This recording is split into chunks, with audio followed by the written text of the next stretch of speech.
Hello guys, welcome to Dharamprabha Education Solutions online classes. Next अपन start करते हैं हमारे टाइप्स ऑफ सॉल्यूशन समझ के। तीनों टाइप्स ऑफ सॉल्यूशन के बीच हम उनके डिफरेंसेस देखते हैं कि कैसे वो एक दूसरे से अलग है। तो हमारे तीन टाइप के सॉल्यूशंस होते हैं। पहला है true solution, second is colloidal solution और थर्ड होता है सस्पेंशन। सो ट्रू सॉल्यूशन में साइज क्या रहता है? Size of solute particle smallest होता है ट्रू सॉल्यूशन में, which is around less than 10 to the power minus 9 meters। Next आता है कोलॉइडल सॉल्यूशन। उसमें साइज ऑफ सोल्यूट पार्टिकल्स बड़े होते हैं देन द ट्रू सॉल्यूशन, लेकिन स्मॉलर होते हैं देन द सस्पेंशन सॉल्यूशन। सो जो कोलॉइडल सॉल्यूशन होते हैं उनका size between 10 to the power minus 9 to 10 to the power minus 6 metre रहता है। नेक्स्ट है सस्पेंशन। इनका साइज ऑफ पार्टिकल बिगेस्ट होता है, that is more than 10 to the power minus 6 metre. Second point जो हमें जानना चाहिए that is solute particles can not be seen with a naked eye in cases of true solution. जो भी हमारे solute particles होते हैं जिसे हम मिक्स करते हैं सॉल्वेंट में, वो हम नेकेड आइज से नहीं देख सकते। कोलॉइडल सॉल्यूशन के अंदर भी सॉल्यूट पार्टिकल्स देखे नहीं जा सकते with the naked eye. Suspension में these particles can be seen with the naked eye. Third point होता है कि ट्रू सॉल्यूशंस जो होते हैं वो होमोजीनियस मिक्सचर होते हैं। कोलॉइडल जो होते हैं वो होमोजीनियस लगते हैं but actually they are heterogeneous mixture and suspension is purely heterogeneous mixture. Fourth point is true solution particles can't be separated by filtration. So आप फिल्टर करके ट्रू सॉल्यूशन के पार्टिकल्स को सेपरेट नहीं कर सकते। फॉर एग्जाम्पल अपन ने देखा है कि जो शुगर और वाटर का हमारा एग्जाम्पल था, अगर हम उन्हें मिक्स कर देते हैं और हम एक छन्नी में छानते हैं इन्हें, तो हम इन्हें सेपरेट नहीं कर पाते। सेकेंडली कोलॉइडल सॉल्यूशन जो होता है उसके पार्टिकल्स भी फिल्ट्रेशन से सेपरेट नहीं किए जा सकते। In suspension particles can be separated by the method of filtration. Next point ये है कि जो प्योर सॉल्यूशन हमारा होता है वो ट्रांसपेरेंट होता है। जो कोलॉइडल होते हैं वो ट्रांसल्यूसेंट होते हैं, मतलब वो थोड़े एकदम हम आर पार देख नहीं सकते उस सॉल्यूशन के। और सस्पेंशन जो होते हैं वो ओपेक होते हैं। Next is true solutions are stable solution, that is solute particles do not settle on keeping. So अगर आप ट्रू सॉल्यूशन को एक जगह पे ज़्यादा समय के लिए रख देते हैं तो ऐसा नहीं होता कि उसमें जो डिसॉल्व्ड सॉल्यूट होता है वो नीचे सेटल हो जाए। दूसरा, कोलॉइडल सॉल्यूशन भी स्टेबल सॉल्यूशन होते हैं, जबकि जो सस्पेंशन होते हैं हमारे वो अनस्टेबल सॉल्यूशन होते हैं।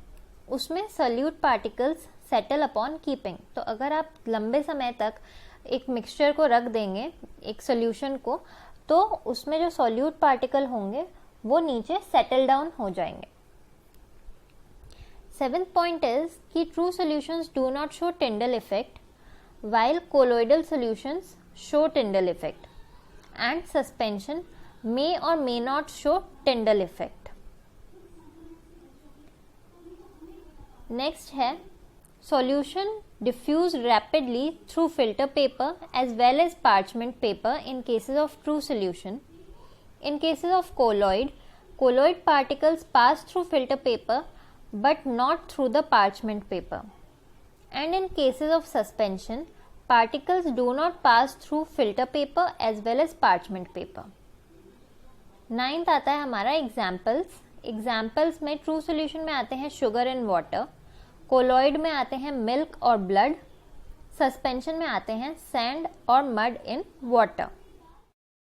अब जैसे कि अपन ने सेवेंथ पॉइंट में पढ़ा कि ट्रू सॉल्यूशंस जो होते हैं वो टिंडल इफेक्ट शो नहीं करते, but what actually is Tyndall effect? Tyndall effect actually होता है scattering of light as a light beam passes through a colloid.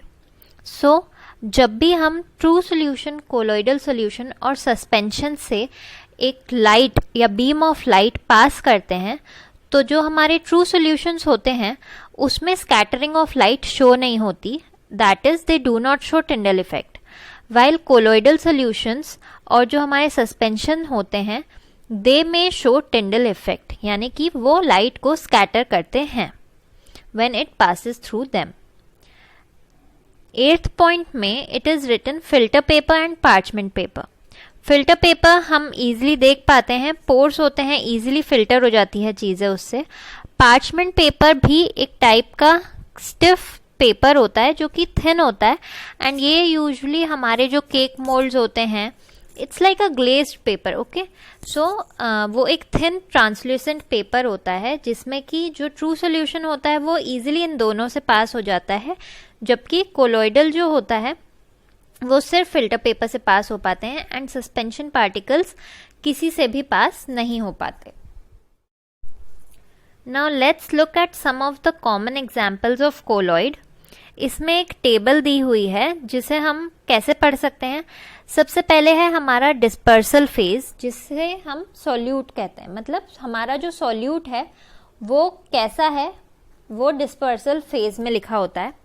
Dispersion medium is हमारा सॉल्वेंट, किस स्टेट में है, किस फॉर्म में है, वो डिस्पर्शन मीडियम में लिखा होता है।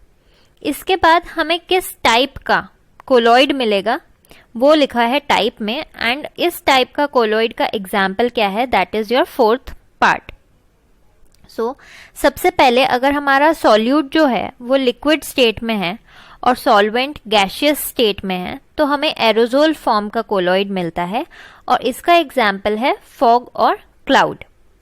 दूसरा है कि हमारा सॉल्यूट सॉलिड फॉर्म में है जबकि सॉल्वेंट गैशियस है, तब भी हमें एरोसोल ही मिलता है, एंड इसका एग्जाम्पल होता है स्मोक। जो भी हम स्मोक देखते हैं, धुआं देखते हैं, that is a combination of solid solute and gaseous solvent. Next is जब हमारा जो सॉल्यूट है वो गैशियस है और सॉल्वेंट लिक्विड है, we get a foam type of colloid, और इसका एग्जाम्पल है हमारी शेविंग क्रीम। जो शेविंग क्रीम में से फोम निकलता है that is this type of colloid.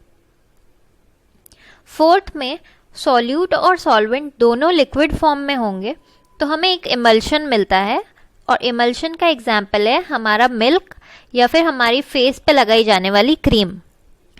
5th में अगर हमारा सॉल्यूट सॉलिड है और सॉल्वेंट लिक्विड है, so we get a sol, for example mud और डाइजीन जो हम पीते हैं in cases of acidity. Next is अगर गैशियस सॉल्यूट है और सॉलिड सॉल्वेंट है, so we get a foam, और ये फोम हमें देखने मिलता है जो हमारे स्पॉन्ज होते हैं या जो हमारे रबड़ होते हैं उसमें इस टाइप का कोलॉइड दिखता है। नेक्स्ट इज अगर हमारा सॉल्यूट लिक्विड है और सॉल्वेंट जो है वो सॉलिड है, so we get a gel. Jelly like consistency हमें मिलती है जेली में या फिर चीज में। लास्ट इज जब हमारा सॉल्यूट और सॉल्वेंट दोनों ही सॉलिड फॉर्म में प्रेजेंट हैं, so we get a solid sol, और इसका एग्जाम्पल है हमारे कलर्ड जेम स्टोन्स जो हमारे मोती होते हैं, या फिर इसके अलावा ग्लास जो कि मिल्की कलर्ड के होते हैं, वो इस टाइप का कोलॉइड फॉर्म करते हैं। नेक्स्ट है हमारा पॉइंट कि gas in gas is not a colloidal solution, it is called a mixture. So जब हम एक गैस के अंदर दूसरी गैस मिक्स करते हैं तो उसे हम किसी भी टाइप का कोलॉइडल सॉल्यूशन नहीं कह सकते, इसलिए वो हमारे ऊपर वाली टेबल में इंक्लूडेड नहीं था। Gas in gas is called a mixture.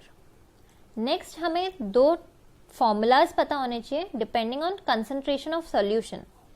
पहला है मास बाय मास परसेंटेज, मतलब दोनों चीज़ों सॉल्यूट और सॉल्यूशन दोनों का मास अगर हम परसेंटेज में मेजर कर रहे हैं, सो इसका फॉर्मूला होता है mass of solvent mass of solute upon mass of solution multiplied by 100, and if we are measuring mass by volume percentage, so formula बनता है mass of solute upon the volume of solution multiplied by 100।